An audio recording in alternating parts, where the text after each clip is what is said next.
Madame, mademoiselle, monsieur, bonjour et bienvenue dans ce magazine où nous poursuivons notre découverte de la pensée de Maurice Bellet avec Myriam Tenus, laïque dominicaine, et qui fut sa collaboratrice pendant une bonne vingtaine d'années. Myriam Tenus, bonjour. Bonjour. Je voudrais revenir quand même sur cette écoute et peut-être plus spécifiquement sur l'écoute de l'Évangile.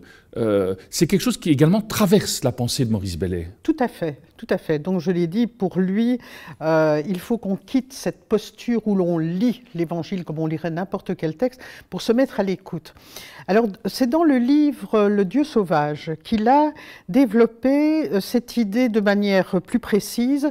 Alors là, du coup, à partir de sa formation, de son expérience analytique, puisqu'il disait dans le fond, le mythe d'Édipe, je pense qu'aujourd'hui dans le grand public tout le monde voit à peu près ce qui se passe, donc Phase que le petit garçon vers 5-6 ans connaît, il souhaite épouser sa maman, tuer son papa, bon. Et comment Freud en est-il arrivé là? Parce qu'il avait relu la tragédie du 5e siècle avant Jésus-Christ de l'Édipe d'Échille. Il dit, mais qu'a fait Freud quand il a relu, au départ, relu cette pièce? En réalité, il l'a écoutée exactement comme il écoute une histoire qu'il ne connaît pas. Et ce qu'il a entendu dans cette pièce écrite par Échille, qui bien entendu, 5 siècles avant Jésus-Christ, n'avait pas du tout d'arrière-fond, d'inconscient, etc., ni encore moins de psychanalyse, il a entendu quelque chose qui se dit aujourd'hui dans l'être humain. Alors, qu'on soit d'accord ou pas avec Freud, n'est pas la question, c'est la position d'écoute qui est intéressante. Alors, je lui avais proposé une autre image, parce que bon, tout le monde n'est pas nécessairement au fait de la psychanalyse. Je lui avais dit, mais dans le fond, est-ce que ce n'est pas un peu comme on écoute les contes de fées? Ah, mais si. Donc voilà, ce sera peut-être plus parlant pour nos auditeurs. Si vous faites l'expérience de raconter un conte de fées à un petit enfant. Alors d'abord, un conte de fées, ça se raconte. Donc on est bien dans l'oralité, dans une parole qui dit et l'autre qui écoute. Lire un conte de fées ou bien dire à un enfant, tiens, voilà le livre des contes de fées, tu lis ce soir le Petit Poucet, c'est pas le genre de choses qu'on va faire. Alors prenons l'exemple du Petit Poucet ou de n'importe quel autre conte de fées. La matérialité du texte, elle est épouvantable. Ah, il est question, en tout cas dans le Petit Poucet, de parents qui mettent leurs enfants à la porte. Les 7 gamins, on va les perdre en forêt, 1 fois, 2 fois, 3 fois. Pourquoi? Pour pouvoir avoir la nourriture pour soi tout seul. Et puis les pauvres gamins qui retrouvent grâce au petit leur chemin, 1 fois, 2 fois, la 3e fois, ils se perdent. Et les voilà en direction de la maison d'un ogre. Et là, pour pouvoir sauver leur peau, ils vont devoir faire en sorte que l'ogre mange ses propres filles. Prenez Blanche-Neige, prenez Cendrillon, prenez n'importe quel conte de fées, c'est vraiment épouvantable. Hein, quand on dit que la Bible est parfois très dure, très violente, très sanglante, je suis désolée, les contes de fées, ce n'est pas mieux. Or, le petit enfant qui entend, le Petit Poucet, non seulement il ne fait pas de cauchemar, ce qui serait la réaction la plus logique, mais le lendemain, il va dire « tu me racontes encore ». Et puis encore. C'est donc que l'enfant entend dans une histoire factuellement violente, pleine de choses, de monstres, de poisons, de meurtres, il entend une bonne nouvelle pour lui. Alors, je vais mettre des mots hypothétiques. L'enfant entend « je suis petit, mais je vais pouvoir m'en sortir ». Les parents, ce n'est pas toujours fiable. La vie, c'est parfois comme une forêt sombre avec plein de monstres, etc. Et donc, quand Maurice Bellet disait « il faut entendre l'Évangile », c'est cette chose-là, c'est de dire oui, dans les Évangiles, il est question, par exemple, de jugement. Il est question de séparer le bon grain de l'ivraie. Si c'est une bonne nouvelle, je ne peux pas l'entendre dans sa matérialité parce que forcément, il va y avoir quelque chose qui va me culpabiliser, me faire du mal, ou me dire que l'humanité est mauvaise, etc. C'est donc que j'entends pas bien. Et c'est ce travail incessant et cette posture incessante d'être à l'écoute pour entendre une histoire qu'on n'a pas encore entendue. Et le problème pour lui du christianisme aujourd'hui est qu'il est devenu, disait-il, un isme. Et les ismes, expliquait-il dans un certain nombre de livres, c'est ce qui fige.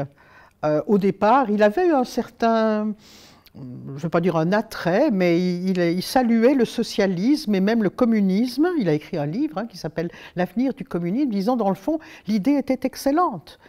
Évidemment, le communisme sous Staline, et puis les purges, et puis les goulags, etc., ou en Chine, au Cambodge, c'est pas tenable.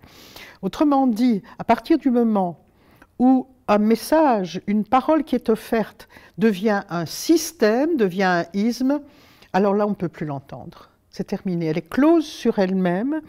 Et l'ouverture, aujourd'hui, qui est absolument nécessaire, c'est de recommencer à entendre les choses. Et c'est une expérience que n'importe qui peut faire. Vous savez, il m'est arrivé de faire une session dans laquelle il y avait plusieurs prêtres et on travaillait la parabole de la brebis perdue. Et évidemment, de quoi était-il question? D'une petite brebis, les pêcheurs, n'est-ce pas, qui est partie s'égayer. Alors heureusement qu'il y a un bon berger pour aller la rechercher. Et quand on regarde le texte, en réalité, un homme avait 100 moutons. Il en perdit une. Nulle part, il n'est dit. Alors oui, s'il l'a perdue, c'est que la brebis s'est égarée. Mais ça, on ne sait pas du tout. On ne sait pas du tout. Autrement dit, voilà un tout petit exemple qu'il faudrait pouvoir développer, mais où nous avons tellement des habitudes incrustées que nous n'entendons plus les choses. C'est vraiment une chose que Maurice Bellet m'a apprise, puisque pour lui, rien, ni dans les psaumes qu'il aimait beaucoup, ni dans les évangiles, ni chez saint Paul, rien n'était su, rien n'était connu. Et c'est vraiment cette position qui est d'attente, et je dirais qui était pour lui aussi la position de la prière. Il disait toujours, moi ma prière, 2-3 fois par jour, c'était toujours commencer par « Par le Seigneur, ton serviteur écoute ». La phrase de Samuel, qui est « Je ne sais rien, je n'attends rien, je ne présuppose rien, je ne sais surtout rien de Dieu ». Ça, son petit livre, Dieu, personne ne l'a jamais vu, on pourrait vraiment le reconseiller à tout le monde. Je ne sais rien. Et parce que je ne sais rien, je m'ouvre au tout à fait extraordinaire qui peut m'être donné. Donc c'était à la fois se tenir, et c'est l'attitude du croyant, à la fois dans une attitude de quelqu'un qui est en marche, donc il n'est pas dans une espèce de quiétisme comme ça, un peu facile, un peu passif. Et en même temps, si je me mets en marche, je suis certain que quelque chose va m'être donné. Autrement dit, pour moi, lui qui était tellement attaché à ce qu'il appelait la grande tradition chrétienne, c'est vraiment retrouver cette source où il y a quelque chose qui peut m'être donné et où je dois à la fois d'abord être en position de recevoir le don, et puis ce don va me mettre en marche, et si je me mets en marche, je vais recevoir. Enfin voilà, c'est une toute autre position que celle qu'on adopte généralement dans le christianisme, où on doit faire des choses, où quelque part on a une maîtrise du contenu. Voilà, et on dit, mais je sais ce qu'il y a dans cet évangile, et je risque évidemment là de projeter tout ce que je voudrais qu'il y soit et qu'il n'y ait pas fondamentalement. Ce qui veut donc dire que lorsqu'un texte peut paraître un peu dur au départ, si je n'entends pas la bonne nouvelle de ce texte, c'est que je ne suis pas à même de l'écouter. Je ne suis pas encore dans la disposition, mon oreille n'est pas prête à entendre, ou bien simplement, je n'ai pas toujours fait non plus le chemin qu'il faut. Je pense à ce travail que j'ai fait avec un groupe sur « C'est à toi qu'appartiennent le règne, la puissance et la gloire ». Quand on fait le travail qui est finalement très simple, qu'est-ce que c'est le règne de Dieu, le royaume de Dieu? Mais c'est un monde réconcilié. Qu'est-ce que c'est la puissance de Dieu? C'est la puissance d'un Dieu qui lave les pieds de ses disciples. Et qu'est-ce que c'est la gloire de Dieu? C'est un Messie crucifié.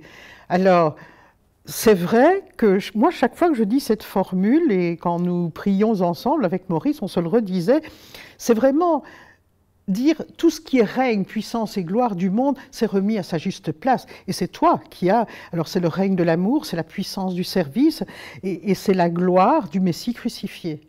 Donc, à partir du moment où on fait un travail, et parfois il faut bien s'y consacrer, on peut alors redire les choses autrement. Mais ça demande un effort.